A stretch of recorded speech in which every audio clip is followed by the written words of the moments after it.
Baik, terima kasih Pak Heri Bakrizal Tanjung. Baik, Bapak-Bapak dan kita semua, barangkali kita lanjut dalam dialog. Atau Pak Kosim itu menambahkan, Pak? Sudah lengkap itu, Bang. Sudah. Tambahlah dikit Pak Kosim. Kurang garam stek. Sudah lengkap Pak Heri. Cuma Nambo ya memang terperangah itu memang begitu ketika ditanya tentang Zulkarnain oleh Pak Musdir Kasim ya. Ya, Pak Mus, ya betul Pak Mus, ya. Dulu memang dia jawab kan bahwa kami sebenarnya terinspirasi dari Minangkabau, Surau. Dulu katanya saya juga diajar guru mengaji kami dari Minang katanya kan. Ya. Dan dia menceritakan bagaimana enaknya di Minang itu surau. Mereka tidur di guru kami itu katanya dari kecil tidur di surau, belajar sile katanya kan. Bisa dia betul-betul hidup di masyarakat gitu kan.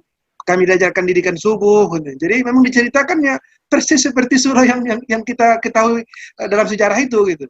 Sehingga dia akhirnya sebenarnya dia mengangkat kita, tapi kita jadi malu juga gitu kan. Sehingga dia pada akhirnya dia bilang ya para akademisi cerdik pandai gitu ya kan, dengan menggunakan istilah cerdik pandai, ninik mama, kembalilah gunakan masjid untuk membangun peradaban ini. Jadi itu saya kira pernyataan yang cukup memukul kita gitu kan, karena secara faktual ya terus terang saja selama ini pun kita kan tidak ramai di masjid, sehingga dia mengatakan mungkin selama ini kita meninggalkan masjid, lalu sekarang ada COVID di Ramadan kita betul-betul tidak bisa ke masjid, seakan-akan Allah mengingatkan kita, dulu kamu tinggalkan masjid, sekarang coba saya tinggalkan, betul-betul kamu tinggalkan dengan adanya COVID ini. Gimana rasanya? Gitulah kira-kira. Jadi saya kira memang saya berpikir juga di mana ya caranya itu supaya kita bisa meniru itu, mengembalikan kehebatan surau itu. Ya mungkin kita harus ada semacam piloting, mungkin ada masjid-masjid tertentu yang betul-betul kita bina 1-2, yang betul-betul pengelolaan keuangannya kita tiru, kita belajar dari sana gitu. Jadi tidak sekedar berwacana-wacana dan tidak sekedar pergi ke sana studi banding, tapi betul-betul nyata ada satu gerakan masjid tertentu yang bisa menjadi model. Saya kira itu yang perlu ke depan kita buat. Kemarin sudah pernah kita bicarakan dengan Pak Prof juga, Pak Sekum juga Pak Edi kan. Sesudah ini kita bikin modul, bikin panduannya gitu kan, sehingga di tiap kabupaten itu ada satu model masjid yang betul-betul bisa memberdayakan dan memakmurkan jamaah. Jadi tidak sekedar memakmurkan masjid, tapi masjid juga memakmurkan jamaah. Saya kira itu Bapak sekalian. Ya, silakan Bang Rifki kembali. Ya, luar biasa Pak Dr. Kosim. Baik, semakin jelas ini bagaimana ternyata Zulkarnain itu juga mencontoh surau ya pada masa lalu gitu. Baik, berikutnya silakan, barangkali ada Pak Zainal. Orang tua kita itu minta. Ya, Pak Zainal. Ditekan dulu apa Pak? Unmute nih Pak. Pak Zainal ada sebelah kiri bawah Pak. Ada tanda mikrofon, diklik dulu Pak Zainal. Sekarang bagaimana? Oke, sudah terima. Ya, mantap. Udah bisa? Alah. Makasih. Pertama, bersyukur kepada Allah SWT. Malam yang ke-19. Ya. 19, malam yang ke-20 hari ini. Mudah-mudahan tidak mengurangi ibadah kita. Saya mengapresiasi dari yang disampaikan oleh Pak Ketua, Pak Profesor Duski dan Pak Tanjung. Sinyal saya melihat bahwa kondisi sekarang memang memerlukan pemikiran, memerlukan rasionalitas yang berimbang. Tadi oleh Pak Profesor disampaikan ada yang menarik. Tugas kita juga jangan sampai masjid menjadi tertuduh. Itu menarik oleh saya. Ya. Jangan sampai masjid menjadi tertuduh akibat COVID ini, yang sampai hari ini masjid itu sudah menangis, sudah menunggu, sudah merenung, sudah bertanya apa ada orang mau masuk, apa tidak, apa ada orang perhatikan aku atau tidak, apa masih sayang pada aku atau tidak. Bagaikan seperti itulah nasib dari masjid. Jadi apa yang Bapak-Bapak sampaikan ini memang tugas kita bersama. Saya sebagai orang yang paling tua di sini, sudah umur 74, dari sepanjang kehidupan memang inilah yang terjadi. Dan ini kita tidak bisa meramalkan apa nanti akan dijumpai oleh generasi selanjutnya. Kalau waktu pergolakan umpama dari segi ekonomi, saya pernah mengalami uang dipotong. Ya. Waktu itu sawah yang tumbuh itu hanya pohon dado, tidak jadi. Makanan orang dari sagu. Saya mengalami betul waktu itu. Jadi apakah surat Al-Baqarah tadi itu yang disampaikan oleh Pak Tanjung akan berlaku lagi? Nah inilah Dewan Masjid. Jadi saya mencoba menyampaikan kepada Pak Profesor tadi, ada sebuah bacaan saya baca, kita tidak di kapal yang sama, tetapi kita menghadapi badai yang sama. Nah, karena tidak sama, maka bermacam-macamlah pemikiran oleh masyarakat hari ini. Kapankah berakhirnya corona misalnya? Atau saya sudah pesimis, matilah kena corona. Atau Anda berpikir pendidikan anak saya seperti apa nanti? Apakah saya bisa menjamin anak-anak belajar di rumah itu efektif, berhasil? Banyak. Jadi dari itulah problema kita hari ini.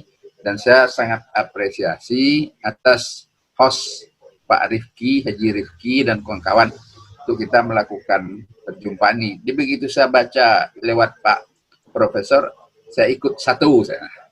Meskipun sudah tua, tapi ikut-ikut juga lah. Banyak milenial timbul. Ini kaum milenial nih. Milenial.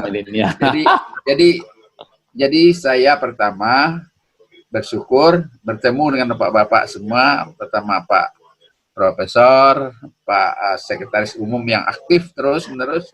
Dan yang kedua itulah yang kita hadapi hari ini. Jadi ada beberapa catatan saya tadi yang menarik, masjid jangan sampai tertuduh, kemudian transformasi, kemudian juga melihat, mengadopsi masjid orang lain, tapi tentu kita sesuaikan dengan adat istiadat kita, kebiasaan kita. Nyo orang awak kan, kalau ke disiplin tuh, tak kurangnya nak di luar, taimpinya dia teh, itu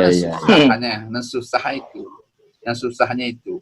Jadi maka dari itu, kadang-kadang nah, kita berani tapi tidak bertanggung jawab. Nah, misalnya, dia berani misalnya buka, tapi kalau masalah kok ada enggak satu dah. Nah, itulah barangkali cara kita. Jadi itulah Bapak kita punya tanggung jawab. Itu yang dapetnya Pak. Luar biasa. Assalamualaikum warahmatullahi wabarakatuh. Kita tidak di kapal yang sama, tapi menghadapi badai yang sama. Badai yang sama. Itu mantap itu. Itu luar biasa judulnya tuh. Tidak di kapal yang sama menghadapi. Pak Profesor kan senang menulis. Luar biasa. Kapalnya berbeda, badai sama. Ekonominya lain orang tua ko piyo hai pare. Lain piyo orang tua ko. Iyo. Ditonjolkan salah badai itu sama kok kapal kayu, kapal tongkang, pokok badai kok gadang. Itu ya, ale. Kan mantap. Yang basinda kue, yang tongkang-tongkang tak terlentang kok. Nah, kapal basi duduk lah. Panjang terjemahannya kemana pendek itu lamatan kaji mah. Ada. Nah, Pak Dr. Eka dah. Silakan Pak Dr. Eka. Ku ketua Masjid Raya kau. Iya. Lain kok gini Ferry, kau ketua Masjid Raya. Oh, Masya Allah. Dari Assalamualaikum warahmatullahi wabarakatuh. Waalaikumsalam. Kata-kata penghormatan kita tempatkan saja kepada pembicara terdahulu yang telah menyampaikan berbagai pertimbangan, masukan maupun beberapa hasil kajian yang disampaikan dari Masjid Jago Krian. Jadi kalau saya lihat dari apa yang disampaikan oleh pengurus Masjid Jago Krian itu sebenarnya kita bukan mentransformasi, tapi mereformasi kembali fungsi masjid atau fungsi surau yang selama ini di Sumatera Barat itu sudah kita laksanakan sebelum ini sebenarnya. Tapi telah lama bawa jalan, lupa kena kaji kok. Jadi dipakai di orang. Sama juga waktu pernah ambo pergi jalan ke pondok pesantren Kontor, bertemu dengan pimpinan itu. Di situ nyo mengecek kami bertemu dengan guru kami coach. Ternyata yang mendirikan Kontor juga orang Minang gitu. Orang Minang. Iya, orang Minang. Nah, jadi barajanya di Minang juga persapah dan budaya Minang itu yang diterapkan di situ. Sehingga bisa berhasil di Kontor. Jago Krian juga model itu. Bahkan pimpinan pondok pesantren Prof yang di yang di Barat. Nah, itu Panji Gumilang kok pun pesantren. Oh ya, pesantren Zaitun. Zaitun itu falsafahnya Minang lo yang diterapkan. Ya, waktu itu istri beliau itu beraja Jambo di situ, kuliah Jambo. Ambo sampaikan, di situ sampaikan prinsip yang diterapkan pertama kali adalah belajar dari orang Minang. Jadi yang dapat Ambo sampaikan, Ambo usulkan fungsi dari masjid itu atau surau yang lah selama ko tertinggal atau nendak pakai lah itu balik ke situ lihat sesuai dengan ide dari Pak Dr. Umar Kasim tadi. Di mana pilot projectnya? Itu yang kalau Masjid Raya itu kan kalau di Sumbar itu agak luas cakupannya, bisa juga itu jadi pilot project OB dulu. Mungkin di situ bisa sentralkan satu kegiatan karena masih banyak sarana dan prasarana yang belum terpakai, yang belum dioptimalkan, bisa dioptimalkan.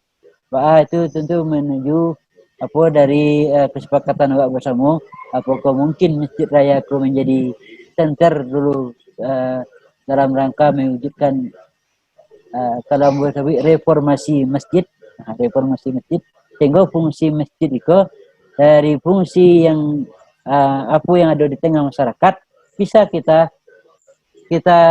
laksanakan mulai dari Masjid Raya.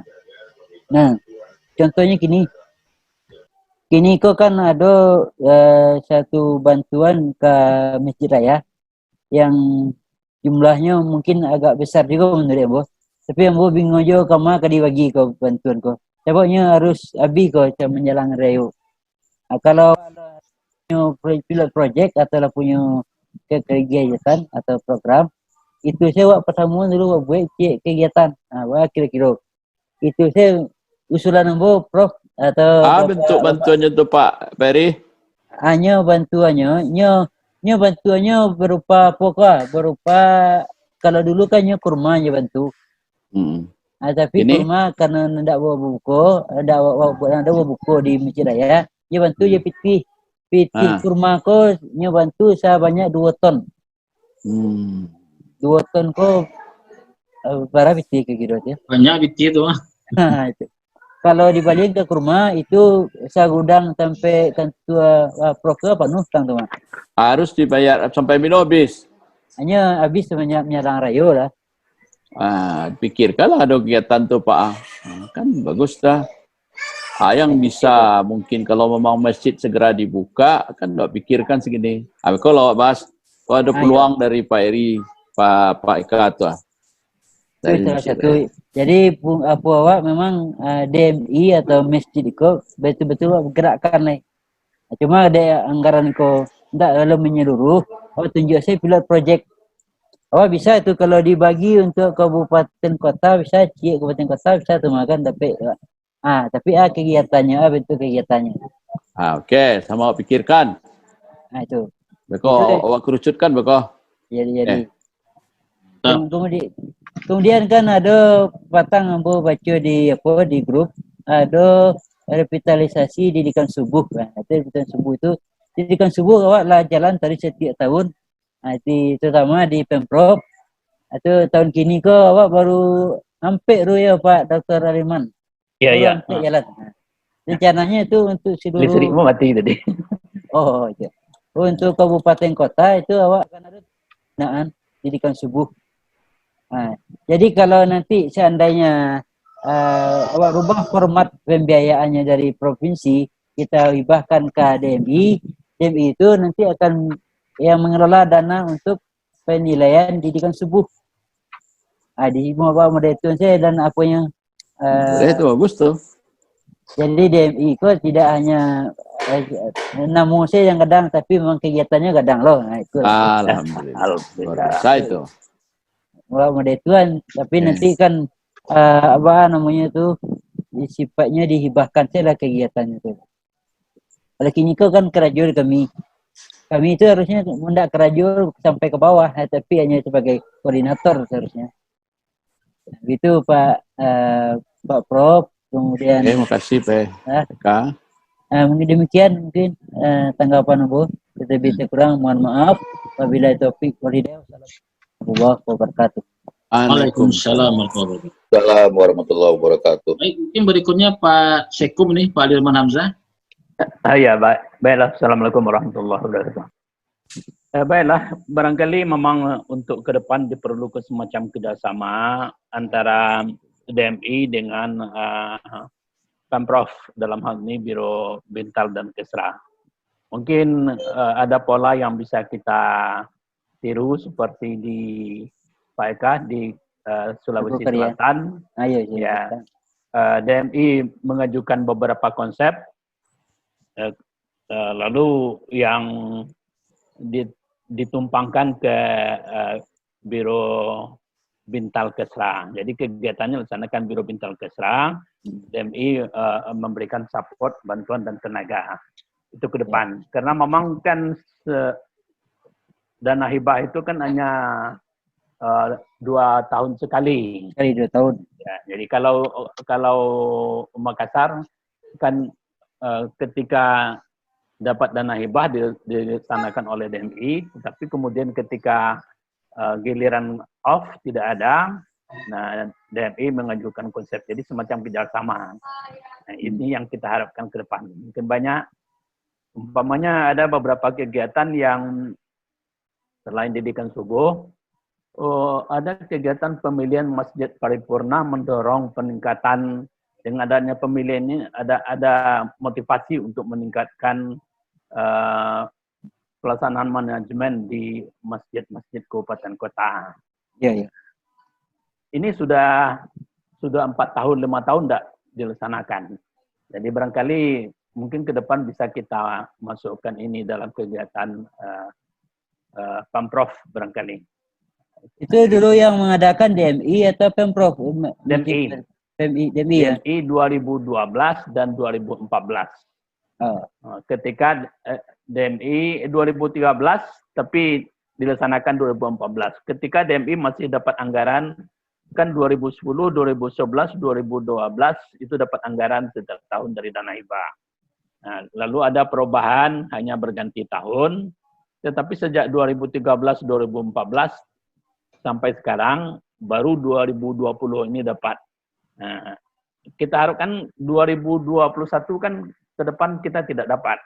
Nah, jadi kita mungkin perlu bekerjasama antara DMI dengan Biro Bina Bintal. Saya kira itu, Pak. Nanti teknisnya kita atur nanti. Termasuk diantaranya pemilihan masjid paripurna dalam rangka mendorong peningkatan manajemen masjid di seluruh Sumatera Barat. Itu kan beranting, mulai dari tingkat negari kelurahan sampai kecamatan, dan kita hanya menyelenggarakan tingkat provinsi. Saya kira itu perlu untuk kerjasama ke depan.